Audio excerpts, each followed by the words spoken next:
Yeah, Sunday. Like, exactly. I mean, where else can your cocaine end up being blamed on other bodies? Right? So any cocaine I get to blame on Hunter Biden. So All right, okay, we're live. we're live.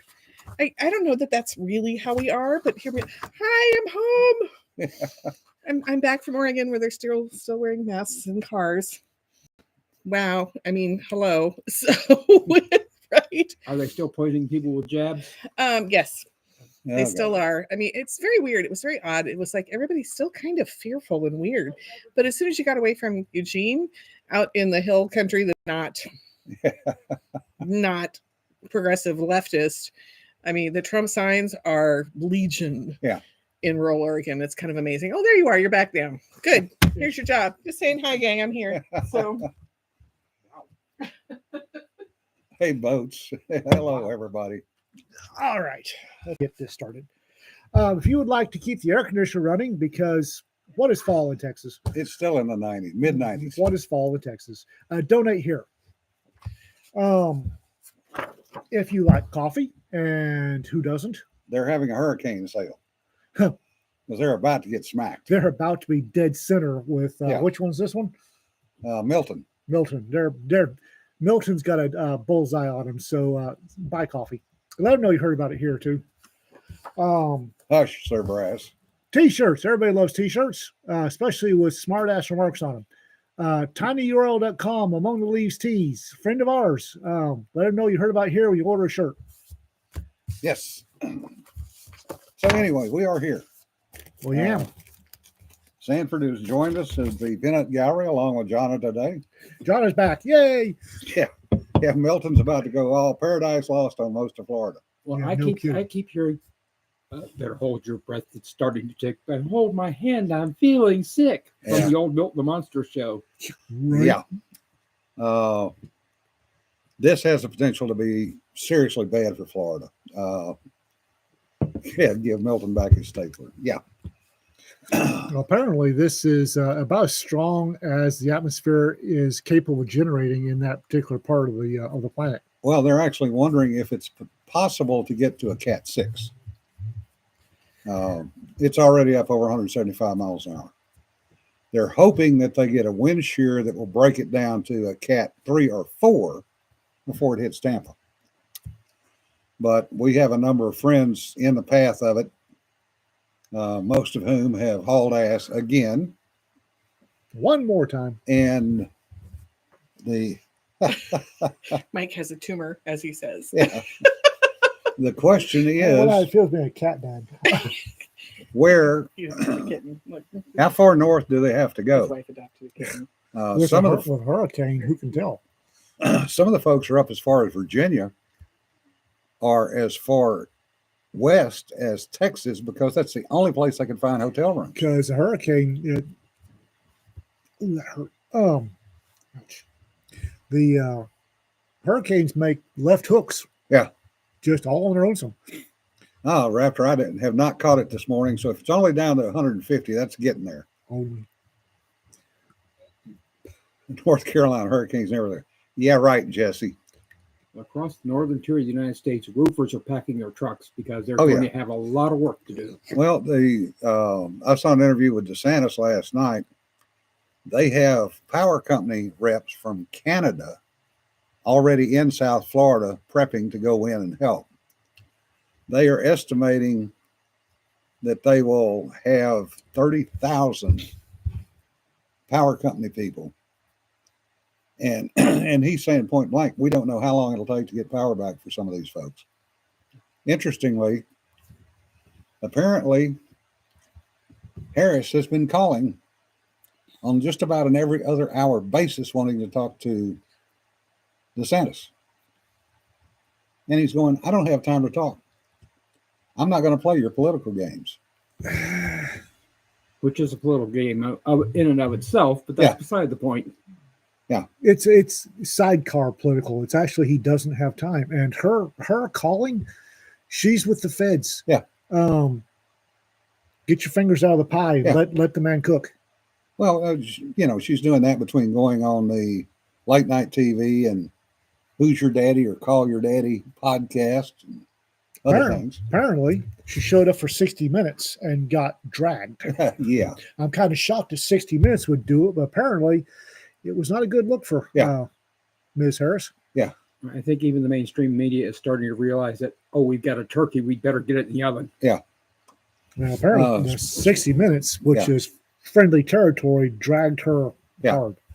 Speaking of turkeys, Thanksgiving.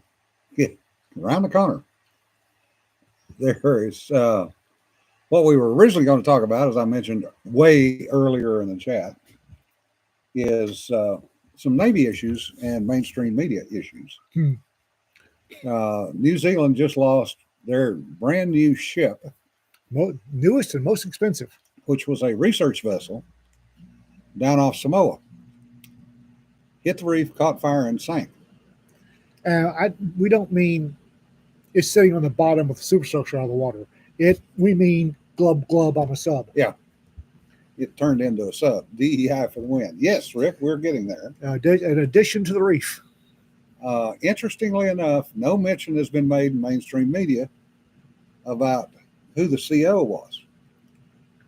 Now, this is in direct contrast to a few months ago when they were crowing about the fact that the CEO of the newest New Zealand warship was a lesbian female from Britain.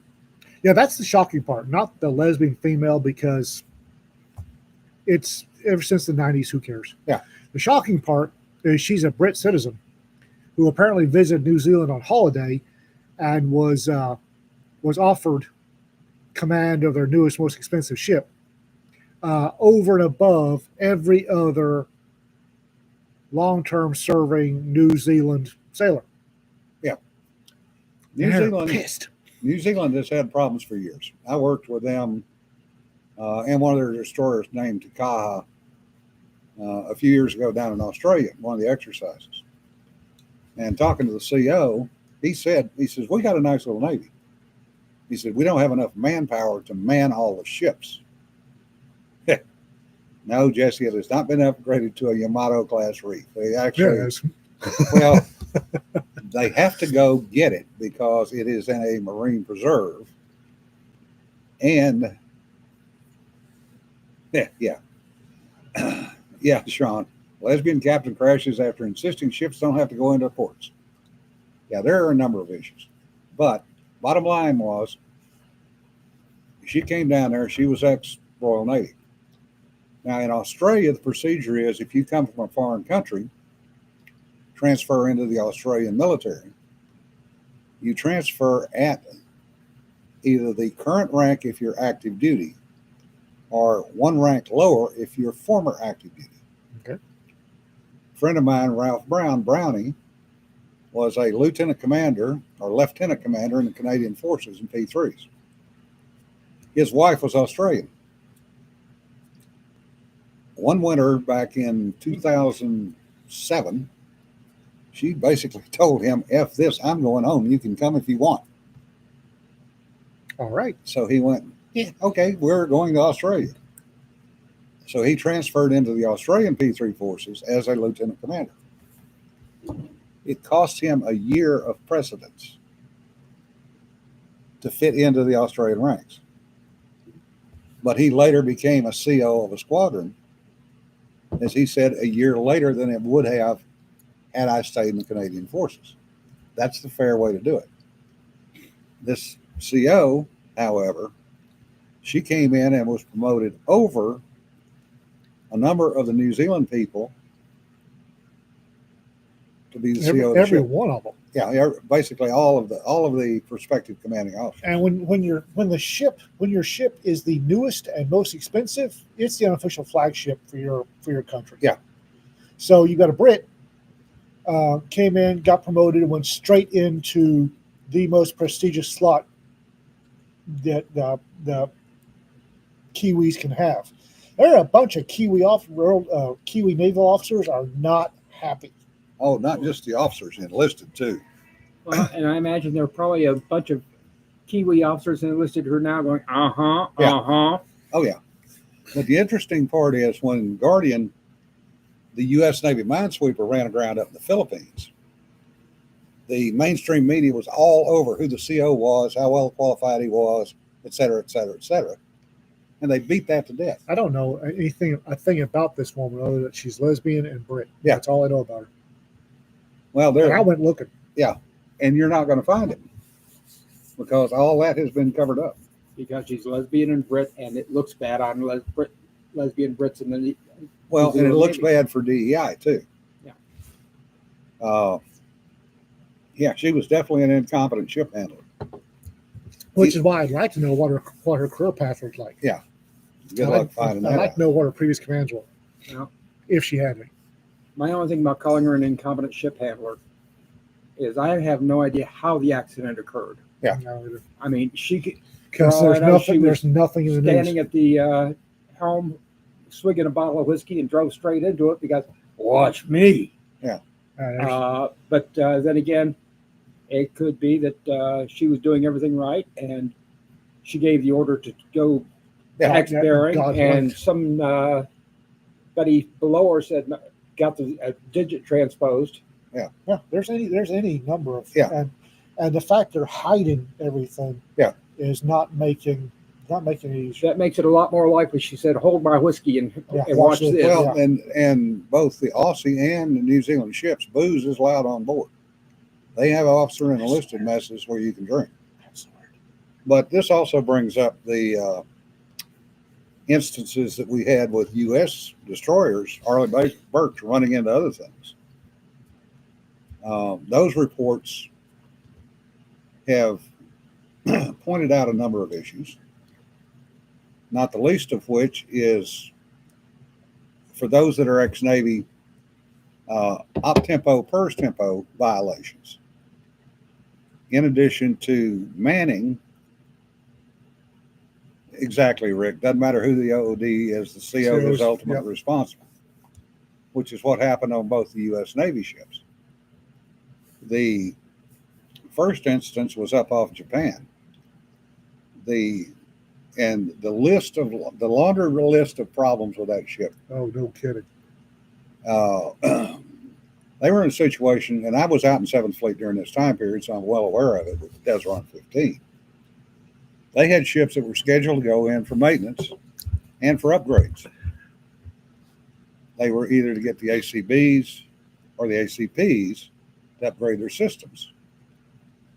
The problem was, because of the op-tempo, PERS tempo, there were never enough ships.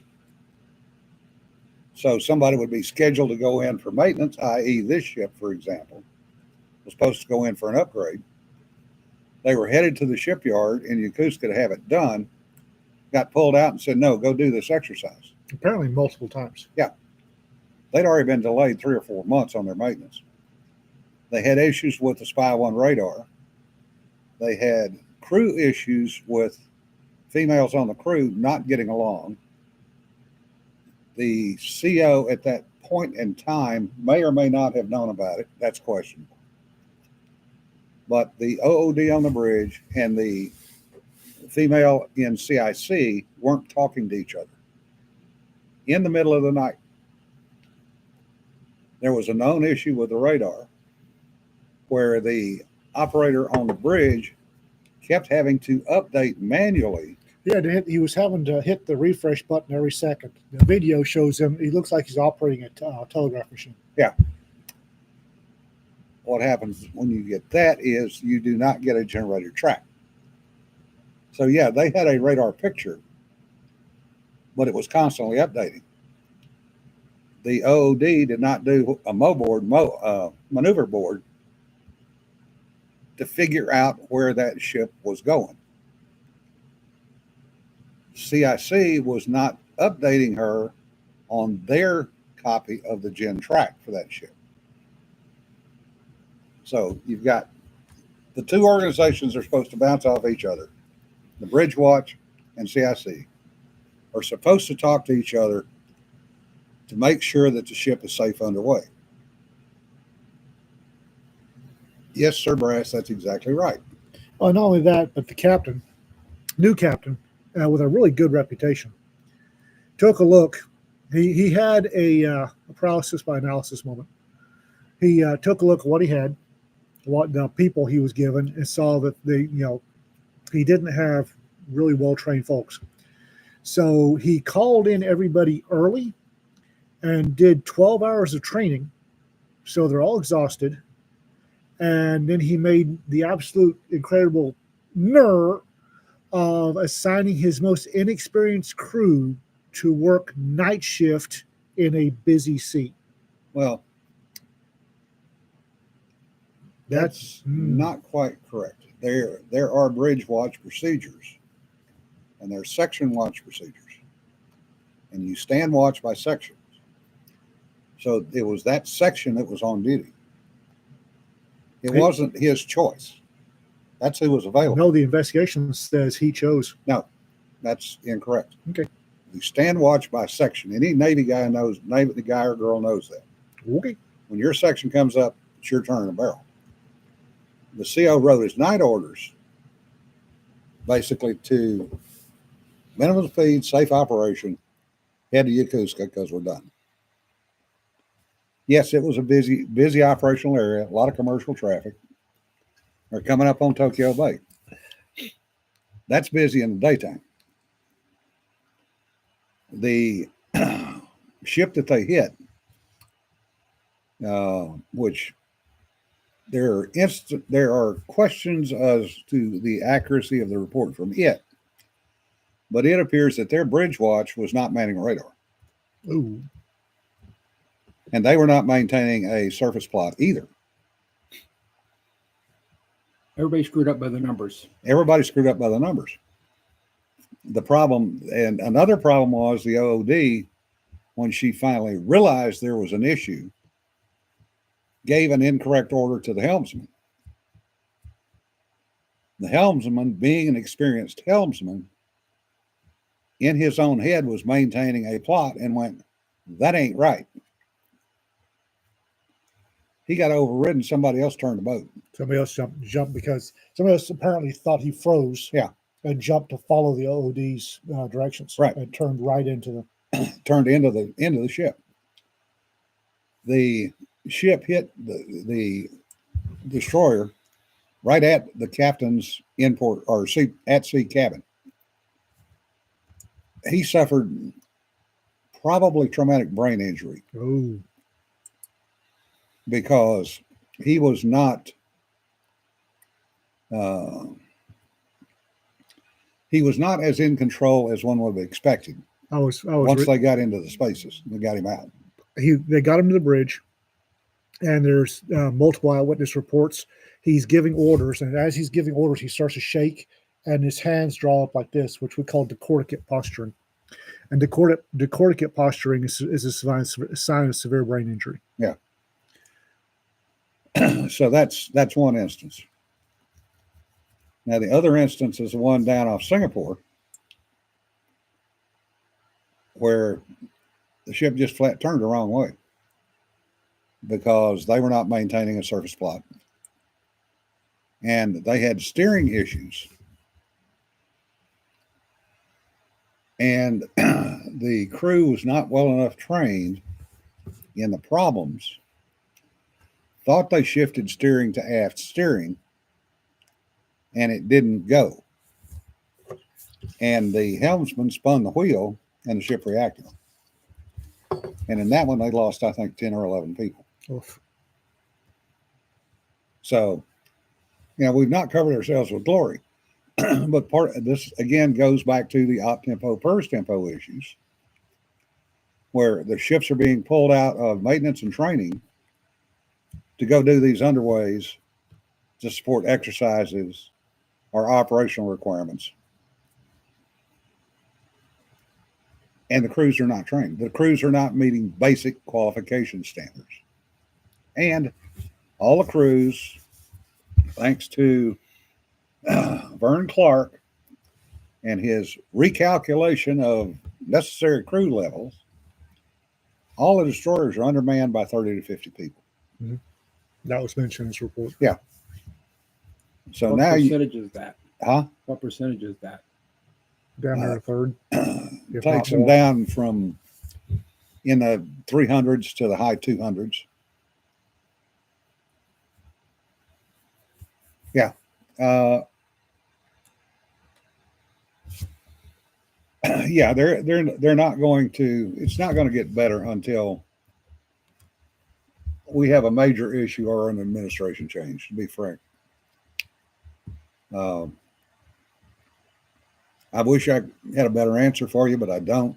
And part of this goes back all the way back to sequestration, where the Navy was $450 million behind in maintenance then, and that has only gotten worse. And it's not just ships; it's submarines, it's aircraft, it's helicopters. Well, during the 20-year global war on terror, the Navy kind of took it in the shorts. Yeah. Because the global war on terror was definitely a land, air, land conflict.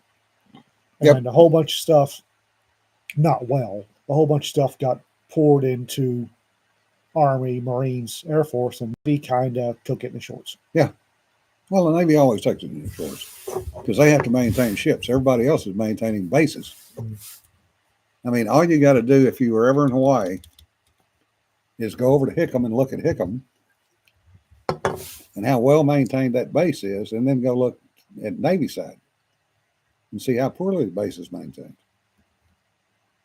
Because the Navy has to spend money on corrosion control on the ships, painting the ships, getting the ships in and out of the yards.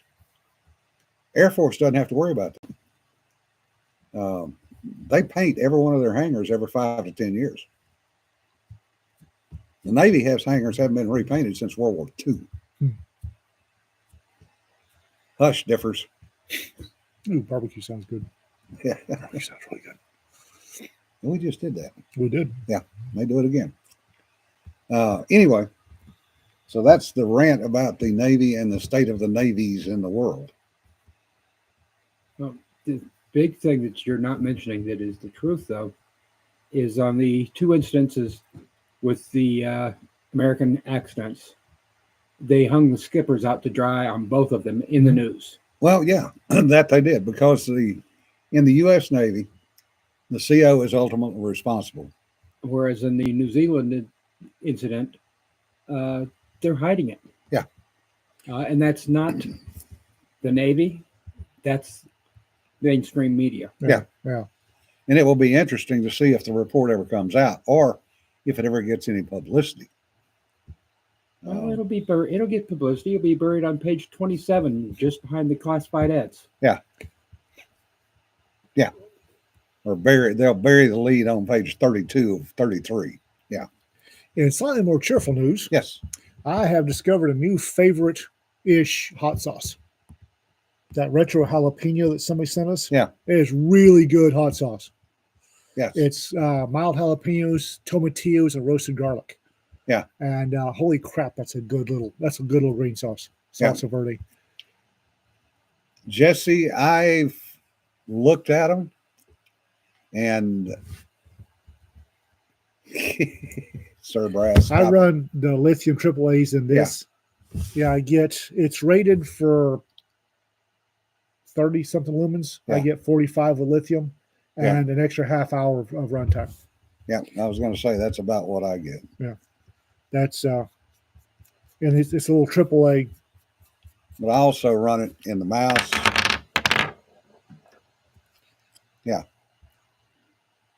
Yeah, these are do No, not God, no. recharge. Do not recharge these. These are not rechargeable. And make sure that if you're running them in your flashlights, make sure that little black rubber seal. Every time you change your battery, check that. Make sure it's still good. Padre, stop it. I have run these accidentally through the washer more than once. Yeah. And with a lithium battery, you You wonder. kind of not want to do that. Yeah. What's your new best friend in the Substack comments? You must be talking to Ian. I know you're not talking to me. Is it? Have I tried the rechargeable version? No, not yet. I do not like didn't want that rechargeable anymore anyhow. batteries. I like the fact that with this battery, I can walk in any store, get some AAA batteries when it dies. Yeah. I prefer the lithium, but the fact that I can get a AAA battery and make this run no matter what is good. The rechargeables, I don't mind them, but I will always have at least one battery one, because if, say, you're in North Carolina and a hurricane hits and you're out of power, you're out of light pretty quick. You can always scavenge, steal, or buy AAA batteries somewhere and have light. Well, now I'll go the other direction on the rechargeables. I do not like them. don't I mind tried them. them, and they take a set. So unless you run them completely down, if you recharge it, it will only recharge to a certain point. And if you don't run it all the way down, now you've set another higher recharge point. So your time gets less and less that you can actually use a rechargeable battery. Well, one thing about Yes, Robert, you are exactly right. No smell nastier than a lithium battery, because that is toxicity that you smell. And you need to get it the hell out of your house and get it away from you, one of because my it'll problems kill you. with a rechargeable light is I've had kids. Okay, kids will use the light. Yeah. They will not put it back on the charger. Oh, no. So you've got this light that you're always supposed to have power, and when you go to look for it, it's gone. Yeah. Now, if it's a regular takes C cells, D cells, or AAAs or whatever, and you find it, and you've got a drawer full of batteries like most people do. Yeah. You go change the batteries, and you're good. Yeah. With a rechargeable, you find it, and it's not on the charger. Well, you're out of luck. Yeah, Todd and I kids were especially bad about the memory issue. Oh yeah, they used to get bubbles. Yeah. If this goes in my pocket at the same time my knife does. I very seldom do not have a light, because I find I use it more than the knife. Yeah. We use these little. This is a Streamlight Micro Stream, and Handy's pockets on a shirt. We use these a lot. I will use this thing every day. Yeah. Jim's got one too, I think. Yeah, Jim's got the black version. Yeah, mine's a little older. But we this is everyday carry survival stuff, like my knife. Yeah. It's got to be good quality, and like I said, if it runs out of juice, I unscrew the back, throw the battery away, get a new battery, throw it in, and I go 30 seconds or less. Yep. With a rechargeable, if I'm having issues, emergency type, it runs out, I've got 1, find power, 2, plug it in, and 3, wait for it to recharge. Yeah. Which And can take hours. I don't mind them. I've got rechargeable somewhere. My day-to-day carry is battery. And like Tuvala said, they just got power back. Yeah. They've been out of power for 6 or 7 days. Yep. If they were depending on rechargeables, they're dead in the water. I've got, you can buy those Energizer lithiums from Home Depot or Lowe's in attack packs. 8.5 days. Sorry, Tuvala. In the attack packs. Yeah. And they've got a 10-year shelf life. So I've got a pack of those. I got a pack of AA's, a pack of AAA's. I got a bunch of CR123s. Yeah. I have a Spurgle adjacent story. You have a Spurgle adjacent story. Do tell. Oh, yeah. Yesterday, I was called for jury duty. Went in, and they're doing the free trial jury interview. Now, as it comes along, the questioning comes along, we figure out that the plaintiff in the case is a prisoner who is suing in federal court, civil suit, a couple of officials at the prison. Okay. For excessive force. Oh, dear. Oh, no. What a surprise. Well, now I'm sitting there and they're saying, can you be fair about this? And I can. I saw Cool Hand Luke, if there's a guard beating the guy with a nightstick while he's held down by 2 other guards, I can be on his side. But as the story goes along, I also know that federal prisoners because they get to do free lawsuits, have a tendency to do lawsuits as often as they can because it gets them out of prison. They get to go sit in court. That's correct. Yeah. It's a nice vacation for them. So, but I'm going to be fair about this and see what the story is. Well, they asked if anybody had ever been gassed. I was in the Army as chemical NCO in the Army. You know, you get the hands got to go up. Yep. So they said, well, how are you gassed? I was chemical NCO in the Army. I spent a lot of time in the gas chamber. Right. Okay, well, do you think it's excessive to use too much gas on a person?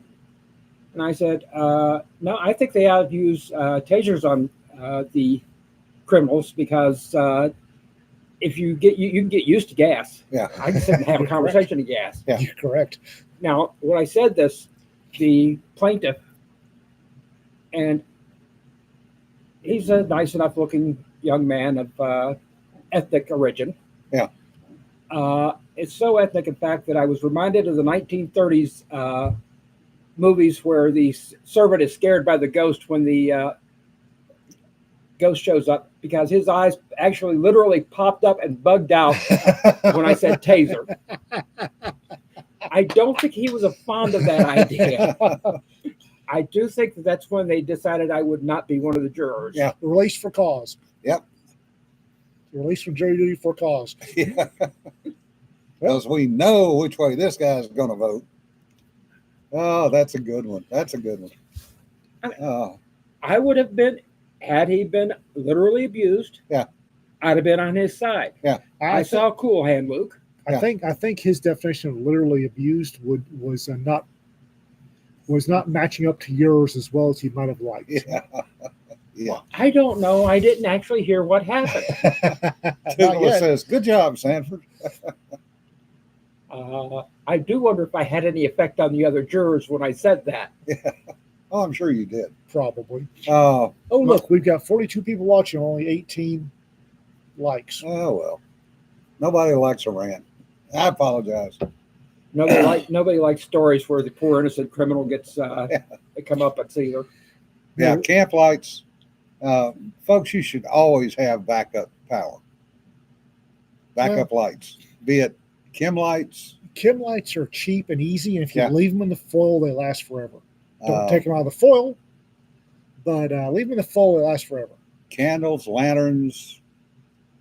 You know, some of us are old enough that we can remember what a kerosene lantern was and still have them and still use them. And we also know what a white gas Coleman lantern is. Yeah, no kidding. Pump it up and have it blow up in your face in the middle of the night. Not that.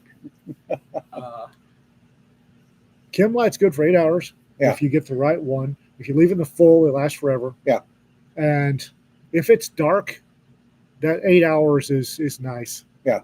Well, and if all else fails, always take a couple of Boy Scouts with you. That way you can rub their hind legs together and start a fire.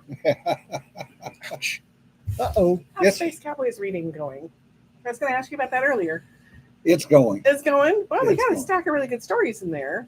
Yeah, I'm working on it. Yeah. I was just thinking about that, and I didn't ask him earlier, so I thought I'd pop in, and it's probably more interesting than flashlights. Yeah. I gotta tell you guys. I don't know. Flashlights is going nuts. And Yeah, I mean, for the rest of us, it's kind of boring. Yeah. So, But yeah, it's I'm getting through them. yeah, Uh, we got a nice selection, I have to say. I'm really pleased Yeah. with how many we got on that one. So, we've got 9 stories for the library anthology. oh, yay. And Sandra Medlock now has those. She's going to be the editor for it. Excellent. Excellent. And Cedar is doing the cover. Oh, so it's going to be a great cover. So we hope to have it published by the end of the month. Excellent. That's good news. Also, Lori Chinesky's anthology is open Yeah. for her. So that's a good one. Amanda Spriggs is handling that. Yes. Yeah, Um, don't send it the stories to don't us. send it to us. No. She's got, and I can't remember what the email address is, but it's John was going around putting it up everywhere. Yes, it was. Uh, So so yeah, the Yeah. Lori Janeski, that's for a good cause. yeah, she's Yeah. doing really well apparently. So recovering really well, and she's home now, which I wanted to pass on because I got a note about that a couple minutes ago. That's great. Yeah.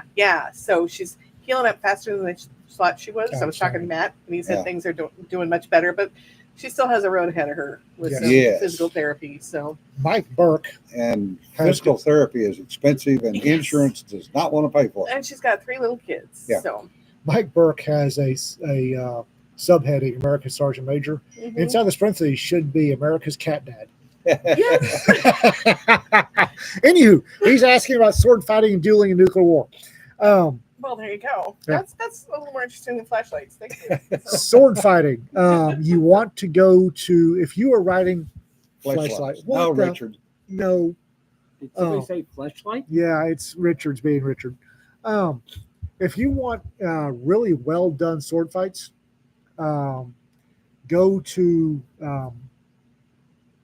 YouTube, and there's a Mexican sword fight uh, European martial art group that I linked on Facebook. Holy crap, they have some great fights. Adarea out of Eastern Europe has great fights. They do this really wonderful choreography, and that will lead you to other people that will actually tell you about how the sword fighting actually went. Yes. The Mexican group has some ladies that are using small sword and rapier, and using their skirts effectively in the middle of this fight. It is glorious to watch. They also have a bullwhip being used properly in a fight and effectively. There's a lady named Jill Barrett, and she's English, and she does stage sword fighting. Whether she's any good or not, I don't know, but she has some interesting deconstructive videos on different stage sword fights, like the ones from Robin Hood with Basil Rathbone and Errol Flynn. The one from The Mark of Zorro, which she considers the greatest stage sword fight ever. Yeah.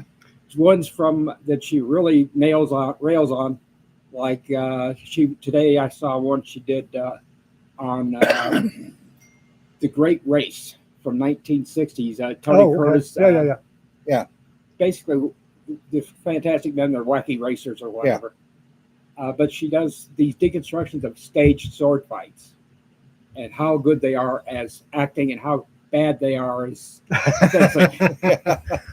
But these folks, and I've got a link to 3 of them. These guys, Adarea does fantastic. Yeah. Bloody hell, they do good. They do good choreographed and good looking fights that are true but still look good. The thing about sword fighting is sword fighting that's true to life is not interesting. The sword fighting you see on film, which is interesting, not true to life. These guys actually managed to cross the two. Yeah. They understand their art, and it is an art. They understand it, and they understand choreography and movie making, so they make really good looking choreographed. The Mexican ones are really good. Holy crap, that Mexican group is good. Fast, really fast, but you can, at least I can see what they're doing. It's fun to watch, especially the ladies with their skirts. Holy crap. I didn't think the skirt thing or cloaks was a actual thing. Yeah, it is. The way they do it, it is most definitely a thing. Just fantastic to watch. Sorry, I'm arguing with somebody about barbecue. Oh, nose. Yeah. Oh, we know that Jim is wrong because he does his cap down. Yes. that is a long-standing. We know that Ian is wrong because he does his cap up. Up. We will never agree on that one. The other one, Rick, that's a good one. Court Jester with Danny Kaye and Basil Rathbone. That's one of the ones Joe Barrett. Yeah. The other one that I always found interesting was the Three Musketeers remake. Which one? The last one. The 1973 one was better. But the amount of aerial sword fighting in that one. It I wonder looked when people pretty. jump that much. Yeah. How they kept from injuring themselves on landing. Yeah, exactly. That was my question. But there was a, and I just drew a fligging blank. There was a guy that taught many of the actors how to sword fight.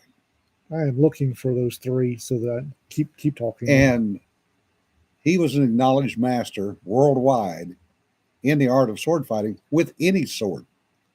Rapier, broadsword, AP, whatever.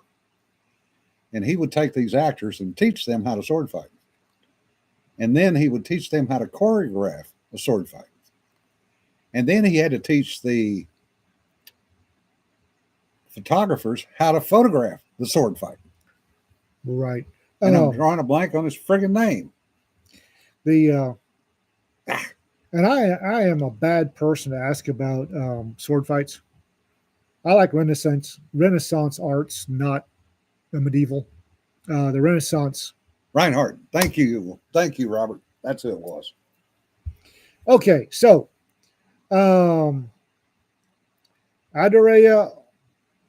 I'll put up links. Yeah, the Academia, I'll put up links. Those guys are Slovak. The Academia guys are Slovak, and they actually have YouTube or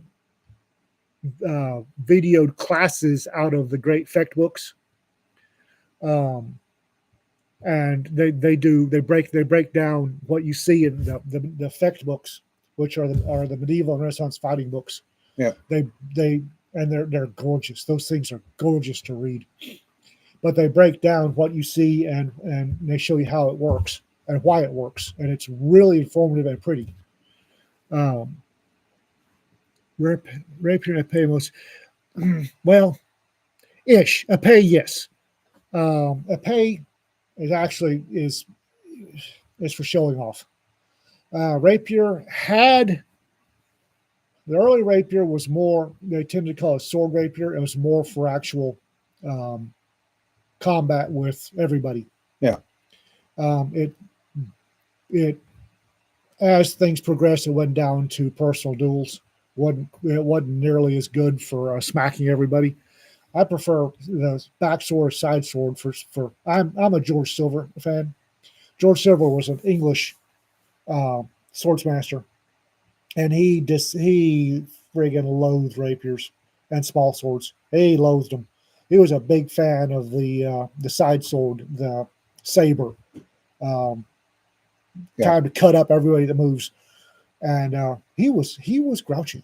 I like him. He wrote a great book and a little grouchy, but I like his work. The Navy had cutlasses. Yep. That was pretty much the issue weapon for the U.S. Navy from day one, was a cutlass. When did they quit having those on board ships for actual combat use? I think prior to World War One. I couldn't give you an exact date.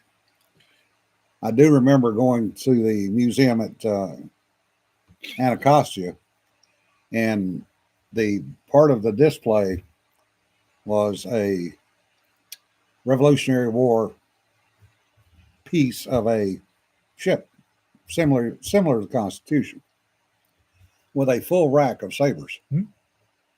And every rack was filled. And we're all going over there going, ooh.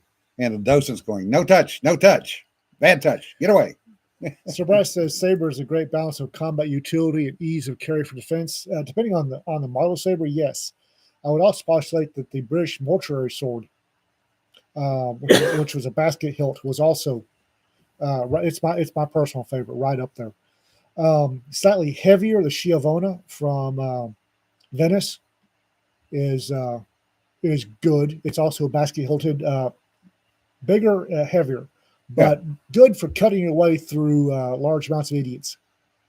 Thank you, Michael. My preferred weapon to take to a sword fight? A gun. Yes. Artillery. Yes. Michael says the cutlass remained official weapon of the United States Navy until it was stricken from active inventory in 1949. Really? Yeah. But the use of a cutlass, it was a chopping weapon. There was really no fighting per se with it. It was used as a chopper. Much like while they're trying to climb over the rails. Yeah, much like you would use a machete. Can I just get a Warhammer?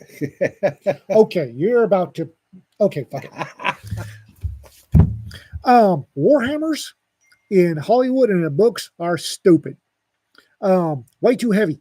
You don't want something that heavy. The Warhammer used by what's the name? The first king in Game of Thrones was stupid. You don't Warhammers weren't that big. They weren't that heavy. They were a fairly light, fairly agile weapon. These big chunks like Thor's hammer, stupid. That's a dumb. If you think of Warhammer, think your standard carpentry hammer with a longer handle. That's a Warhammer. Well, There were movies in the 50s, Viking movies. I remember one particular, all I remember out of the movie is the Warhammer, which they were using to break down the door to the castle. That's a maul. And it was a maul. It was wooden. Yeah. It was around the size of a medium-sized tree trunk on a wooden handle. Yeah. And I'm going, okay, yes, you can hit something that doesn't move with that. You can't hit anything that might move with it. Yeah. But this was the guy's carry weapon in the battle. well, probably the best carry weapon along that line is an entrenching tool. Light E tool, yeah.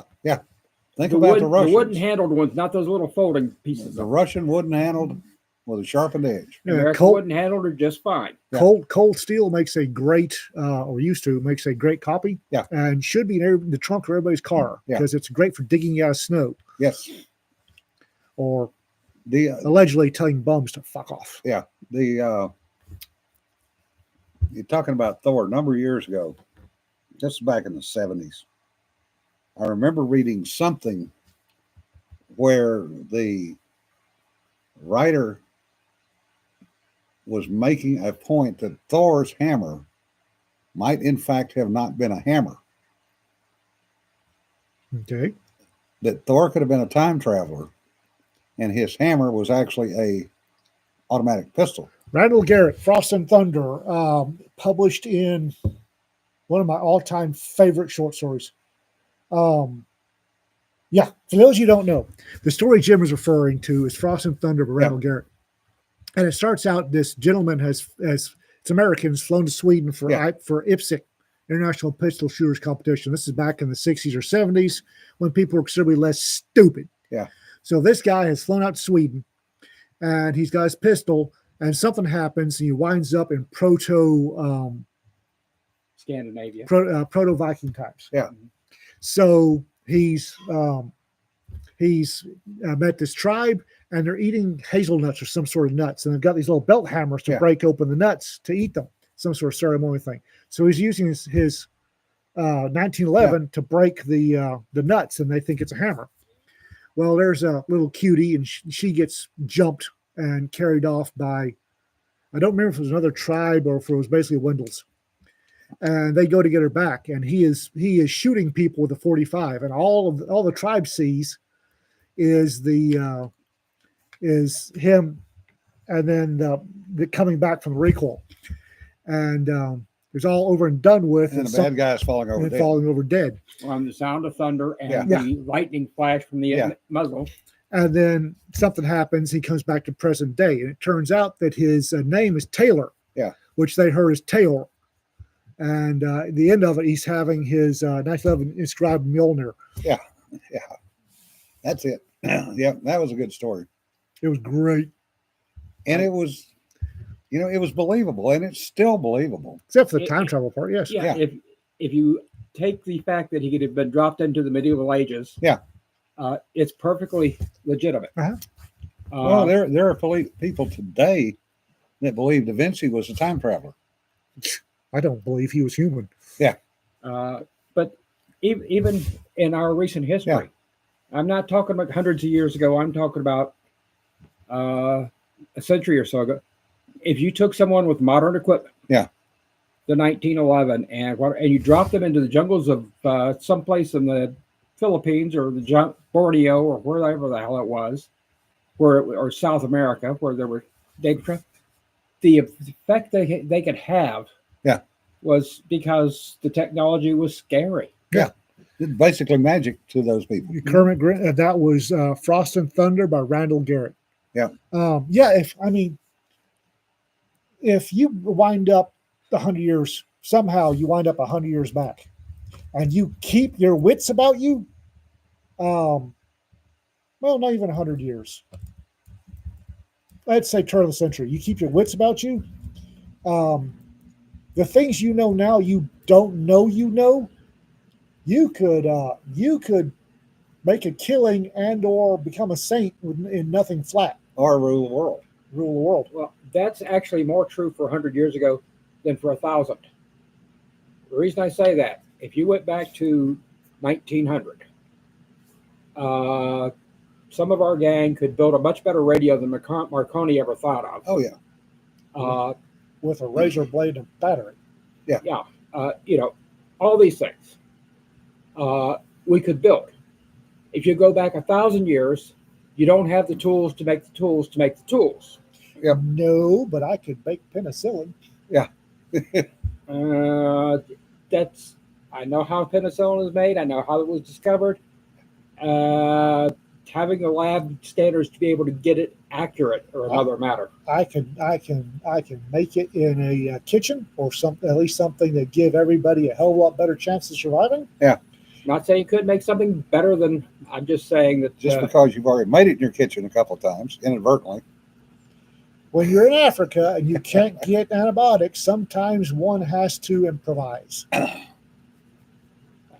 maybe you can. Most of us can. Penicillin is. If I ever go back 1,000 years, I'm taking you with me because I can't. Yep. Now, there are some things I could come up with that are a bit better than what they had then. Oh, yes. Rick brings up Leo Frankowski's Cross Time Engineer series. Polish engineer that gets thrown back in time just before the Ottomans. That's another good one. Yes, it was. Connecticut Yankee and Polish King and the Arthur's Ottomans. Court. Ooh. That's another good one.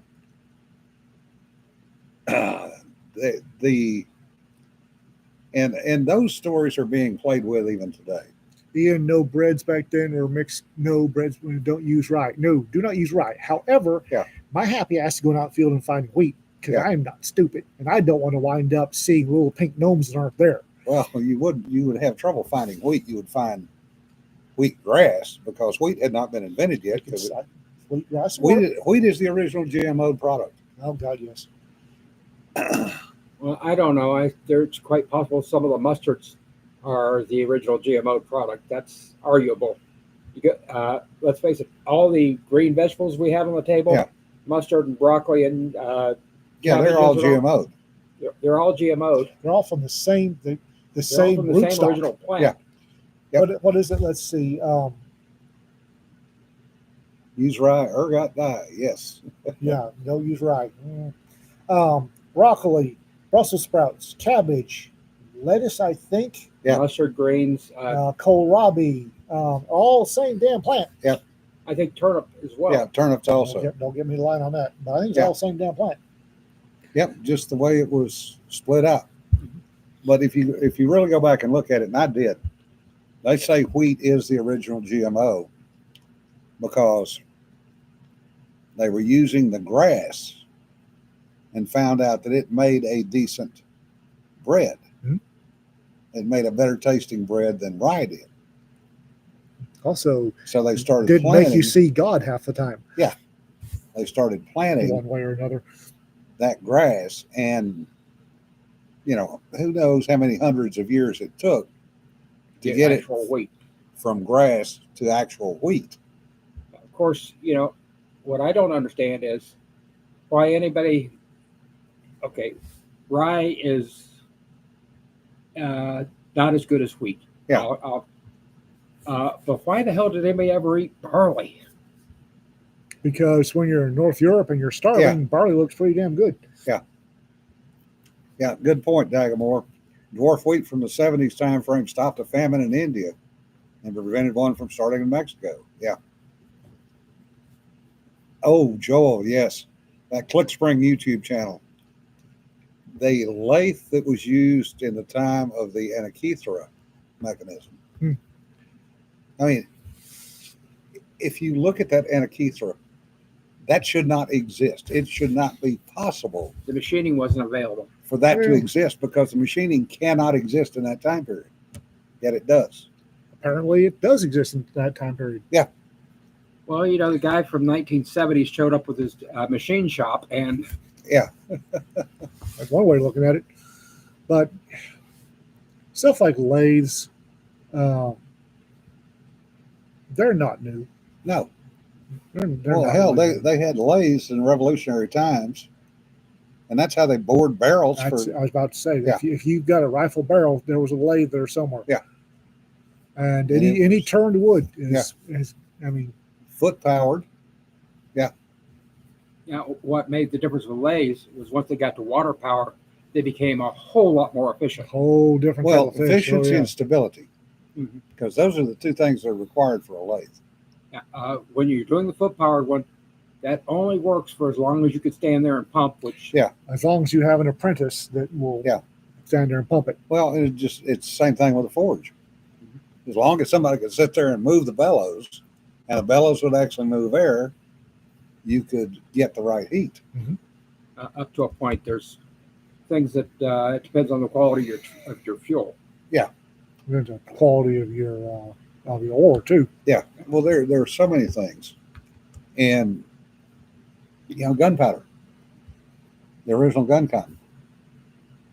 Easy.